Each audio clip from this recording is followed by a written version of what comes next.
दाव का दूसरा नाम धोखा है जी। दिखाना कुछ है, मारना कुछ है। राजनीति में भी यही चलता है। हाँ बिल्कुल। जैसा कि मैं अब राजनीति में सक्रिय हो रहा हूँ। 1 रुपया सेंटर ने पास किया खेल के लिए, तो धीरे धीरे नीचे आते आते उसे हमारे पास उत्तर प्रदेश में आते आते इस समय सर्दी का मौसम स्टार्ट हो गया, तो बादाम में काली मिर्च लगा के पीने रगड़ के। नेताजी मुलायम सिंह यादव के काल में कुश्ती के लिए बहुत अच्छा सोचा गया था। 1-2 बार आगरा में कंपटीशन हुए उस समय, उसके बाद मेरी कुश्ती नहीं कराई। एक मूवी थी रवि तेजा जी की, नाम तो बाद में बताएंगे लोग, तो भी उसमें 2 साल तक का मेरा कॉन्ट्रैक्ट, उनसे अभी मूवी शूटिंग चल रही है। जब खुद का बच्चा जब बैट लेके निकलता है तो आप क्यों रोकते हैं उसे? खुद का बच्चा जब पहलवानी करने जाता है तो उसे क्यों रोकते हैं उसे? खुद का बच्चा अच्छा फुटबॉलर बनना चाहता है तो उसे क्यों रोकते हैं आप? उसे प्रोत्साहन क्यों नहीं करते? उसको आगे क्यों नहीं बढ़ाते? आपको उस समय खिलाड़ी नहीं चाहिए। उस समय जब आपका बेटा अपना बल्ला लेके जाएगा ना, आपका बेटा जब खिलाड़ी बनने जाएगा, तो आपको वो नहीं चाहिए। आपको IAS PCS चाहिए, डॉक्टर इंजीनियर चाहिए, IIT IIM चाहिए, और आपको BCom MCom करा के नौकरी सेटल चाहिए। खिलाड़ी आपको नहीं चाहिए। मिठाई आप बांटोगे, खिलाड़ी कहाँ चाहेंगे? या हम रहें ना रहें, या हमारा आगे अखाड़ा तरक्की। यादवों की जब भी बात होती है तो उत्तर प्रदेश से नेताजी मुलायम सिंह यादव जी, बिहार से लालू प्रसाद यादव जी का नाम शीर्ष पर आता है। लेकिन उत्तर प्रदेश में तमाम ऐसे युवा हैं जो अपनी प्रतिभा से अपने नाम को चमकाने का कार्य कर रहे हैं, लेकिन कहीं ना कहीं संसाधनों के साधन इनके लिए परेशानी का कारण बन रहे हैं। वैसे अगर रेसलिंग की बात की जाए तो उत्तर प्रदेश से नेताजी मुलायम सिंह का नाम भी आता है, लेकिन शीर्ष पर हरियाणा के पहलवानों का नाम आता है। उत्तर प्रदेश की मिट्टी की पहलवानी की बात करें तो तमाम ऐसे नायक हुए जिनकी नायक की सुविधाओं के चलते धूमिल हो गई है। एक पहलवान आज हमारे भी साथ हैं, उनसे हम बात करेंगे और उनसे जानने की कोशिश करेंगे कैसे कम संसाधनों के बीच में भी वो अपनी प्रतिभा को जगाने का कार्य कर रहे हैं। आइए मिलते हैं श्री रामेश्वर पहलवान जी से। नमस्कार आप सभी को। मैं आपका अपना रामेश्वर पहलवान, श्री बजरंग कुश्ती अखाड़ा तुर्तीपुर रक्सौली, सिकंदर हाउस तहसील है, जिला हाथरस है, उत्तर प्रदेश। मैं आपका बहुत बहुत स्वागत करता हूं, वंदन करता हूं, अभिनंदन करता हूं। आप अपना कीमती समय निकालकर हमारे अखाड़े तक आए और हमारी परेशानी, हमारे मर्म को जानने की कोशिश की। संसाधनों की बात की जाए तो संसाधन के बावजूद हम देसी प्रैक्टिस करते हैं। बिना संसाधन के बहुत सी प्रतिभाएं आज तक दबी हैं, बहुत सी प्रतिभाएं निखर नहीं पाई हैं। संसाधन होते तो कुछ और रिजल्ट होते। जैसा कि आप देख रहे होंगे, हम मिट्टी पे प्रैक्टिस करते हैं। आज का दौर मिट्टी का तो है, लेकिन उसके साथ साथ अगर विदेशों में या किसी अन्य प्रतियोगिता में आपको जाना है तो उसके लिए आपको मैट पर प्रैक्टिस करनी पड़ेगी, और मैट प्रैक्टिस के लिए मैट हॉल चाहिए और मैट चाहिए। जब तक मैट पर प्रैक्टिस नहीं होगी, जब प्रॉपर जिस चीज़ की हम ट्रेनिंग नहीं करेंगे, तो हम आगे नहीं जा सकते। जी सर, सबसे पहले सर आप अपने बारे में बताइए कि आपकी शिक्षा क्या रही है, आप कहाँ पले बड़े हुए हैं सर? सर्वप्रथम मैं बताऊं आपको कि मैं 3 साल का था, मेरी माँ जी एक्सपायर हो गई थी। जी सर। तो मेरी बुआ जी और मेरे फूफा जी मुझे अपने यहाँ ले गए थे, क्योंकि मुझसे स्नेह भी ज़्यादा था उनका। और ऐसे कहें, मेरी बुआ मुझसे बहुत प्यार करती थी और आज भी करती हैं। फूफा जी मेरे आज भी बहुत प्यार करते हैं। बात अलग है कि मैं यहाँ रहता हूँ, वो अलीगढ़ में रहते हैं। तो बुआ जी मुझे प्यार करती थी, अपना बेटा ही था मैं उनका, आज भी बेटा हूँ। तो मुझे ले गई अपने पास, तो उन्होंने, और मेरी ये छोटी बहन थी, 6 महीने की थी शायद। 3 साल का बच्चा या 6 महीने का बच्चा क्या समझता माँ का दर्द? कुछ पता नहीं है माँ की ममता क्या है, हम लोगों को पता ही नहीं। तो जो माँ की ममता मुझे मिली, वो मेरी बुआ जी से मिली, मेरी मौसी जी से मिली। और मेरी मौसी जी ने ही मेरी बहन को पाला है। मेरी बहन छोटी है मुझसे, तो हम दोनों का माँ बाप की कभी, माँ की कभी उन लोगों ने कमी महसूस नहीं होनी थी। और सारे जितनी भी प्रारंभिक मेरी शिक्षा थी अलीगढ़ से स्टार्ट हुई। ज्ञान विकास बाल विद्यालय, वो आज मैं बता भी रहा हूँ, ज्ञान विकास बाल विद्यालय से मेरी प्राथमिक शिक्षा में वहाँ से ग्रहण की, आरंभ किया। और फिर धीरे धीरे समय बदलता रहा। फिर मैं प्रैक्टिस करते थे। मेरे बुआ जी के जेठ के लड़का, यानी फूफा जी के भाई के लड़के, भोल्टा पहलवान जी, तो वो मुझसे बहुत बड़े थे, हम सब में बहुत बड़े थे। हम भोल्टा भैया कहते थे उनसे। लेकिन वो प्रैक्टिस करते थे, कुश्ती भी लड़ते थे। उनका बांगड़ी दाव बहुत फेमस है, मैंने बहुत कुश्तियाँ देखी उनकी। तो मुझे प्यार इसलिए करते थे क्योंकि मैं उनके साथ बहुत रुचि रखता था पहलवानी में। जब पहलवानी रुचि रखता था तो फिर उनका भी लगा कि ये बच्चा आगे जा सकता है, तो मुझे अखाड़े में ले जाना, दंगलों में ले जाना उनका शौक बन गया। फिर धीरे धीरे फिर पढ़ाई की तरफ जाने लगा तो फिर ये कुश्ती छूट गई। अच्छा, भैया की फैमिली कंडीशन की वजह से भैया ने भी छोड़ दी। आज हमारे भैया वो इस दुनिया में नहीं है, लेकिन बीच में परेशानी के कारण उन्होंने कुश्ती छोड़ दी तो मुझे भी छोड़ना पड़ा। बीच में गैप हो गया बहुत लंबा। सर आपका कहना है कि आपने पहलवानी अपने बुआ जी के घर से सीखी है सर, तो आपको उन किन संघर्षों से गुजरना पड़ा सर, और क्या ऐसी परिस्थितियाँ आई कि जिससे आप को पहलवानी में आना पड़ा, आपको अपनी पढ़ाई के चलते आपको पहलवानी को ज़्यादा महत्व देना पड़ा सर? दरअसल मैं वहाँ से आया यहाँ बुआ जी के घर बहुत काफ़ी टाइम, क्योंकि बुआ जी की डेयरी थी, दूध का काम था, तो खाना पीना दूध पीना, पढ़ाई वढ़ाई भी थी। मेरी दीदी है मुझसे बड़ी, बुआ जी की बेटी हैं रैनी दीदी, तो दीदी का मेरे प्रति बहुत प्यार था, बहुत मुझे लाइक भी करते थे बहुत। तो दीदी से मैं कहता था दीदी मैं पहलवान बनूंगा, तो दीदी कहती तू पढ़ाई कर ले, पहलवान कहीं नहीं बनेगा। मैंने कहा ना दीदी मैं पहलवान बनूंगा। तो फिर वहाँ से धीरे धीरे फिर कुछ कंडीशन ऐसी है कि मुझे फिर अपने गांव में आना पड़ा। बहुत सी बातें वो ओपन नहीं कर सकते हम लोग। अच्छा सर। तो मैं फिर गांव में आया। गांव में आने के बाद मेरी रुचि तो थी, तो एक मेरा बचपन का मित्र है प्रेमपाल पहलवान निहालपुर से, उसने मुझे कहा कि मैं पहलवान जी आप आइए प्रैक्टिस करिए। तब उस समय पहलवान था नहीं, बच्चे हम दोनों दोस्त थे, तो वो मुझे इस लाइन में लेके आया फिर गांव में। और मेरे गुरु श्री महावीर सिंह पहलवान जी हैं जो अभी भी इस दुनिया में हैं, और मुझे बहुत ज़्यादा स्नेह किया, उनका बहुत आशीर्वाद रहा, और शुरू से एंड तक उन्होंने मुझे कभी डीमोटिवेट नहीं होने दिया, ना डीमोटिवेट किया। जब भी कहा कि तू बहुत कुछ कर सकता है, तू बहुत आगे जाएगा, और उनका आशीर्वाद सदैव मुझ पर बना रहे और ऐसे ही बना रहेगा। आपने एक नाम सुना होगा भारत केसरी का, जो आमतौर पर कुश्ती क्षेत्र में दिया जाता है। सर को भी भारत केसरी का पदक मिला हुआ है, तो सर से जानना चाहेंगे कब और कहाँ मिला हुआ है सर को? भारत केसरी टाइटल जो होता है वो इंडिया में कहीं भी हो सकता है, और ये फेडरेशन तय करती है कहाँ पे होगा। तो जिस समय हम 2019 में बने थे भारत केसरी, वो 2019 में माता वैष्णो देवी उधमपुर ज़िले में बने थे। जित्तो जगह पड़ती है उस जगह हम भारत केसरी बने थे 2019 में। इससे पहले भी मैं 3 में 16, 17, 18 में यूपी चैम्पियन रह चुका हूँ, और सीनियर नेशनल में मेरा सिल्वर मेडल भी है। लेकिन ये सारी सुविधाएं मैंने मिट्टी पे, सुविधाएं ना होने के कारण मिट्टी पे लड़ते हुए ही अब यहाँ तक पहुँचा हूँ। अच्छा सर, मैंने देखा है कि सर आपने कुश्ती के साथ साथ अपने गांव में भी अखाड़ा खोल रखा है। जी। तो सर ये कब से खोल रखा है और किस पर्पस से आपने अपने गांव में ये अखाड़ा खोल रखा है? क्या आप उन बच्चों को भी शिक्षा देते हैं जो आगे फ्यूचर में भी पहलवानी कर सकें? जैसा कि आपने कहा, सही कहा, ये जगह पड़ती है तुर्तीपुर, आप बैठे हैं, और इससे थोड़ा सा 500 मीटर जब पीछे हटेंगे अक्सौरी चौराहा पड़ता है। तो पहले हमारा अखाड़ा वहीं हुआ करता था, गुरुजी महावीर पहलवान जी की जगह में हुआ करता था, और वो अखाड़ा धीरे धीरे वहाँ बसावट हो गई, लोग रहने लगे, और पहलवानों का खुला रहना चाहिए, वातावरण खुला चाहिए। तो फिर गुरुजी की प्रेरणा से और गुरुजी के कहने से हमने यहाँ पर अखाड़ा बनाया। इस जो जगह आप बैठे हैं ये 3 बीघा खेत है, हमने इसको डोनेट किया है, हमने इसको पूरी तरह अखाड़े को समर्पित किया है, और हम चाहते हैं यह अखाड़ा बने, और आने वाली जनरेशन, हमारे आने वाली पीढ़ियां, हम रहें ना रहें, ये हमारा आगे अखाड़ा तरक्की करे।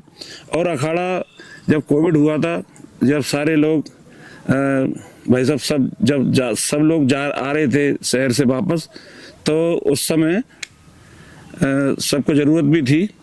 जब मैं उस समय आया था यहाँ पे, कोविड जब चल रहा था, तो कोविड के टाइम पे लोग अपने घर वापस आ रहे थे। जब मैं यहाँ आया फिर अखाड़ा बनाया। मैंने सुना है सर कि कई जगह पर आपको कुश्ती लड़ने से रोका गया। जी। क्या सर आपके साथ इतनी बड़ी नाइंसाफ़ी हुई, इतना आपके साथ इतनी हिंसा हुई, आप इस बारे में क्या सोचते हैं सर? हिंसा नहीं कह सकते इसे, आप बदले की भावना से कह सकते हैं। वो मुझे रोकना चाहते थे। 1-2 बार आगरा में कंपटीशन हुए, उस समय माहौल ऐसा बनाया गया कि भीड़ ज़्यादा से ज़्यादा आए तो बैनर पोस्टर लगा दिए गए। उसके बाद में मेरी कुश्ती नहीं कराई। फिर कई मौके ऐसे आए, अभी एक हाल ही में थोड़े टाइम पहले 2 साल पहले एक दंगल हुआ था, वहाँ भी थोड़ा जातवाद के ऊपर रोका गया था। हालांकि मैं ना जातवाद हूँ ना मैं करता हूँ, मैं सोचता हूँ सर्व समाज का हूँ। पहलवान किसी एक पर्टिकुलर एक जाति या पर्टिकुलर एक धर्म का नहीं होता है। पहलवान सभी का होता है, सब उसे प्यार स्नेह करते हैं। जितनी भी कास्ट होती हैं, जितने भी लोग हैं इस समाज में, पहलवान सबका प्यारा होता है। सर, आम जिंदगी में और राजनीति में एक कहावत है, धोबी पछाड़। मैंने उसको धोबी पछाड़ दिया, धोबी पाट दिया। तो सर, इसका सीधा लिंक कुश्ती से भी है, धोबी काट दिया। तो क्या है इसके पीछे का सच, क्या आप हमें बताएंगे? धोबी पछाड़, एक धोबी पाट कहते थे, धोबी पछाड़ कहते देते हैं। ये एक ऐसा दाव है कि पलक झपकते ही सामने वाले को धोबी पछाड़ मार देना, उसको पता भी नहीं लगता कब क्या हो गया, एक सडनली से एकदम दाव मार देना, उसको धोबी पछाड़ कहते हैं। राजनीति में भी धोबी पछाड़ कह देते हैं। दाव का मतलब मैं आपको समझा दूं, बहुत से आपने इंटरव्यू लिए होंगे और कोई बता भी नहीं पाएगा। दाव का मतलब ही धोखा है। जी सर। दाव का दूसरा नाम धोखा है। जी। दिखाना कुछ है, मारना कुछ है। राजनीति में भी यही चलता है। हाँ बिल्कुल। जैसा कि मैं अब राजनीति में सक्रिय हो रहा हूँ, मैं अपने वार्ड से जिला पंचायत सदस्य भी हूँ और समाजवादी पार्टी से जिला उपाध्यक्ष भी हूँ इस समय। तो ये पार्ट का, ये राजनीति हो या दाव कुश्ती हो, ये दाव यानी कि धोखे का काम है। सर, मैं अभी जैसे आ रहा था, आपने भी जैसे कि बताया कि मैं राजनीति में भी सक्रिय हो गया, मैं आ रहा था तो मैंने अभी लोगों से फीडबैक भी लिया, तो उन्होंने बताया कि आप यहाँ की जिला पंचायत वार्ड नंबर 2 से अक्सौली से हैं। तो सर, आप एक इतने सक्सेसफुल पहलवान हैं, एक चर्चित पहलवान हैं, क्या ऐसी आवश्यकता पड़ी कि आपको राजनीति में भी कदम रखना पड़ा? सर, आवश्यकता, मैं कुछ अपने क्षेत्र के लिए और अपने लोगों के लिए, अपने समाज के लिए और भारत देश के लिए मैं कुछ करना चाहता हूँ। जो आइडियोलॉजी मेरी थोड़े अलग है, सोच मेरी अलग है। सोच आप बड़ी रखेंगे तो आप महान बनेंगे और बड़े बनेंगे, और जब बड़ी सोच रखेंगे जब भी आप किसी का भला कर सकते हैं। जैसा कि आपने अभी पूछा कि कुश्ती के चलते चलते आपने राजनीति में कदम रखा है, तो राजनीति में कदम रखने का मेन मकसद ही यही है कि जो आपने थोड़े टाइम पहले क्वेश्चन किया था, संसाधनों का अभाव। जी।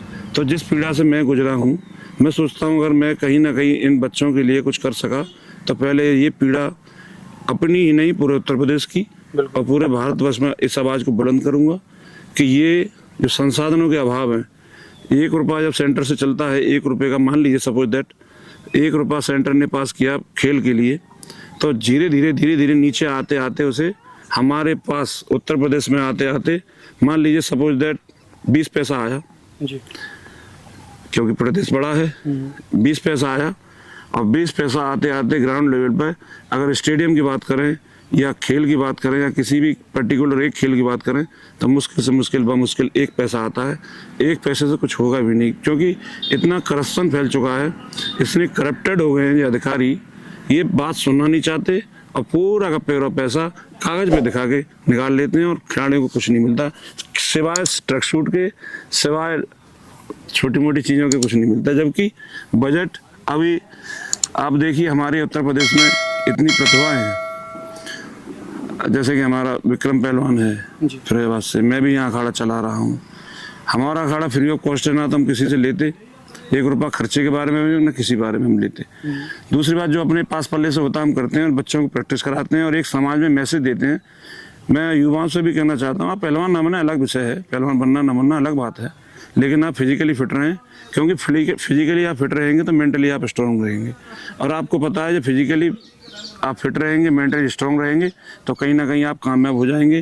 कहीं ना कहीं कुछ भी ना करेंगे आप तो अपना धंधा बिजनेस करेंगे, धंधा बिजनेस नहीं करेंगे तो आप बैड हैबिट में नहीं जाएंगे। अगर मैं कहता हूँ मजदूरी भी करेंगे तो आप बैड हैबिट में नहीं जाएंगे। अच्छा सर, वैसे मैं अपने युवाओं को मैसेज देना चाहता हूँ कि आप सर पहलवानी कराते हैं, तो पहलवानों के लिए क्या क्या डाइट्स होनी चाहिए, वो किस प्रकार से अपने आप को फिट रख सकते हैं सर? अगर प्रॉपर पहलवानी की बात है तो पहलवानी बहुत सी डाइट है, नेचुरल डाइट है। जैसे मैं अपने अकाउंट से भी मैंने इन सारी चीज़ों का विरोध भी किया है, प्रोटीन्स वगैरह का, और मैंने मेरे इंस्टाग्राम आईडी है उनको प्रमोशन के लिए भी कहा मुझसे लोगों ने कि आप हमारी इस चीज़ को, प्रोडक्ट को प्रमोशन दें हम आपको। मैंने कहा ना जी, मैं हाथ जोड़ रहा हूँ आपके, ना तो मैं प्रमोशन लूँगा और ना ही मैंने प्रमोशन किसी का किया है, क्योंकि ये चीज़ें मैं अपने समाज को, अपने भारत देश को खोखला नहीं करना चाहता। भारत देश बलवानों का देश रहा है, वीर योद्धाओं का देश रहा है, तो भारत में ये सारी चीज़ें विदेशी कल्चर को हावी कर रहे हैं, हम लोग उनको फॉलो कर रहे हैं, जो लोग हमारे पास आके हमको फॉलो करते थे। अच्छा सर, जैसे कि आप राजनीति में भी सक्रिय हैं, यदि आप अभी चल के अभी राजनीति में अधिक पद पर पहुंचकर आप हमारे इन युवाओं के लिए यदि खेल में कुछ परिवर्तन लाना चाहें, अपने पहलवानी में भी कुछ परिवर्तन लाना चाहें, तो किस प्रकार से आप उन खेल को सुनिश्चित करना चाहेंगे या परिवर्तन करना चाहेंगे कि इस तरीके से ये हमारा खेल उच्च स्तर पर पहुंच सकता है?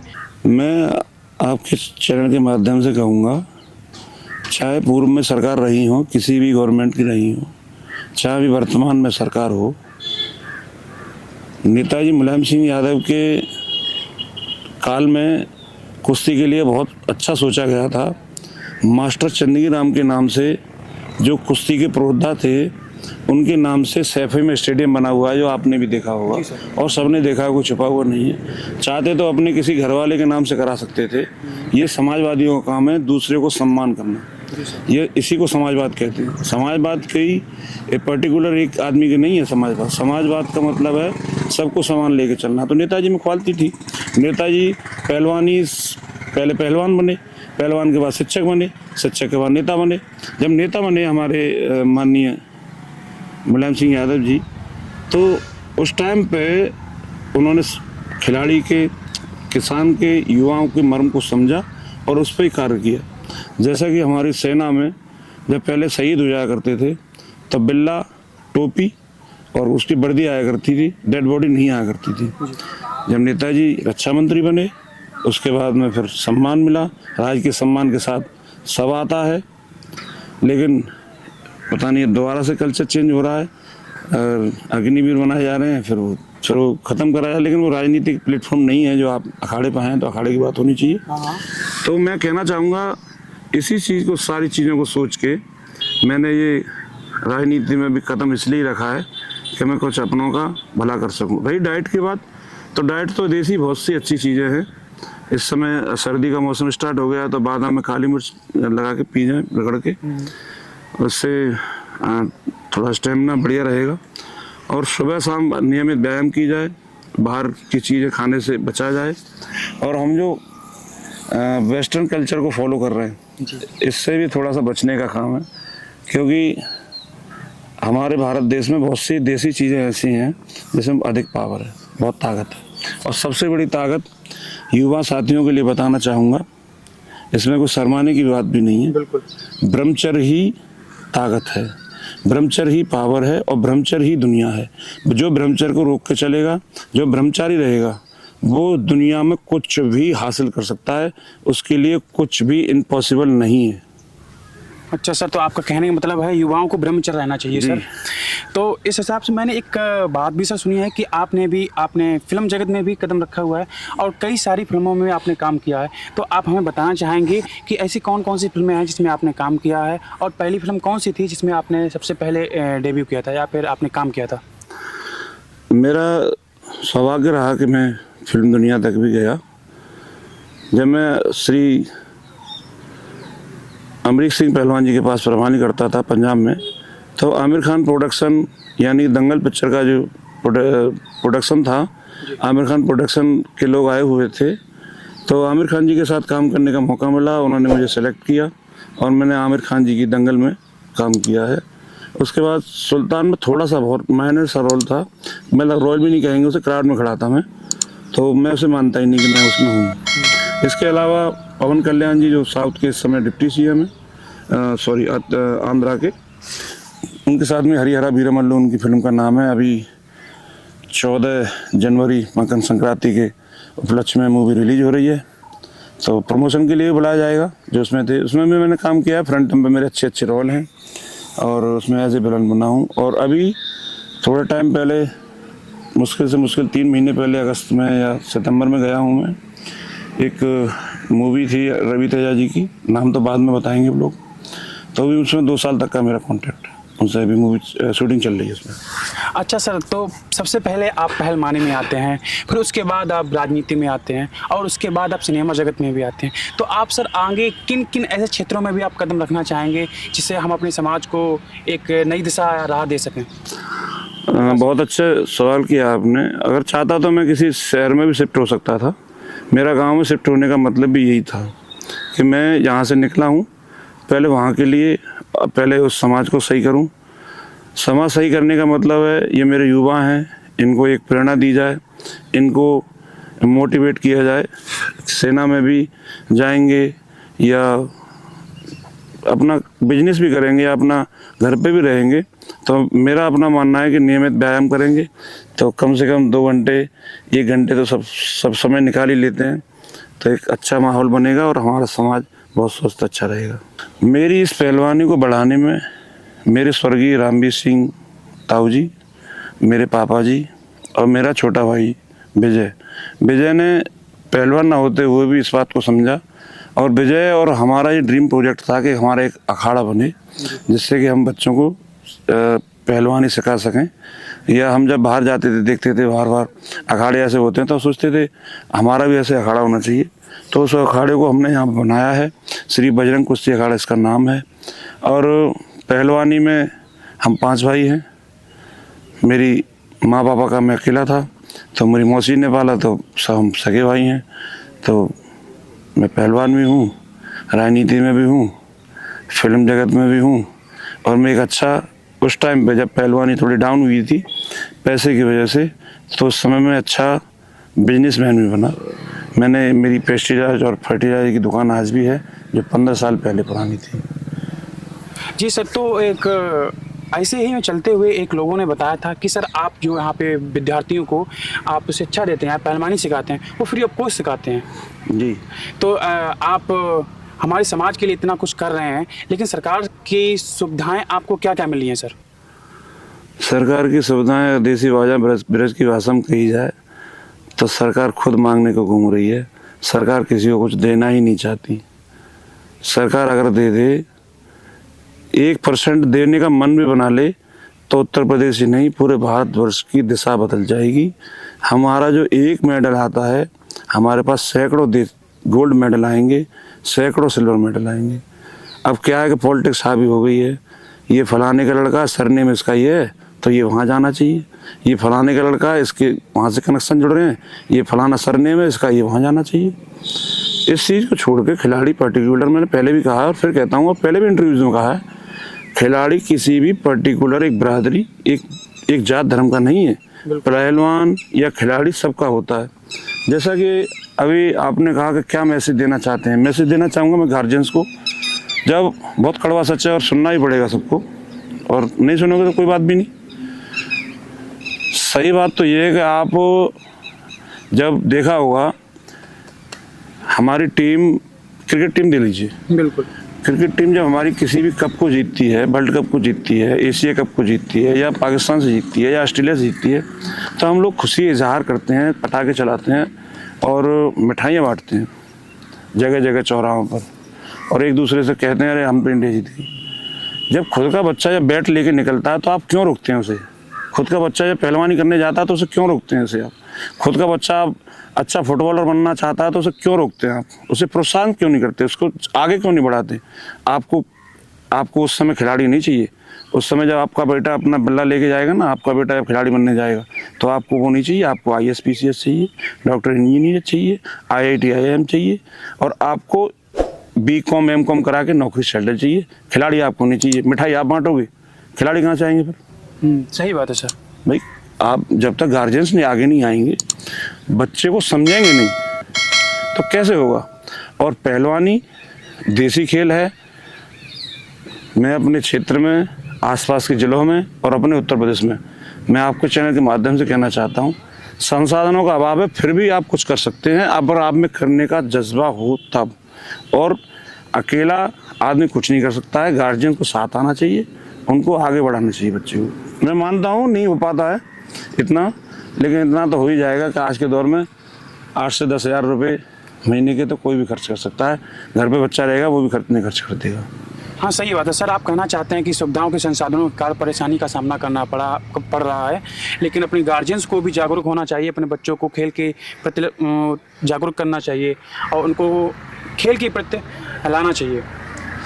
मैं उन माता पिताओं को साधुवाद देना चाहता हूँ, उनका धन्यवाद देना चाहता हूँ जो अपने बच्चे को अपना पेट काट के पढ़ा रहे हैं और अपना पेट काट के किसी खेल में ले जा रहे हैं। मैं ऐसे माता पिताओं को भाई हाथ जोड़ के नमन करता हूँ, क्योंकि आप ही वो चीज़ समझ रहे हैं जो हर लोग नहीं समझ सकते।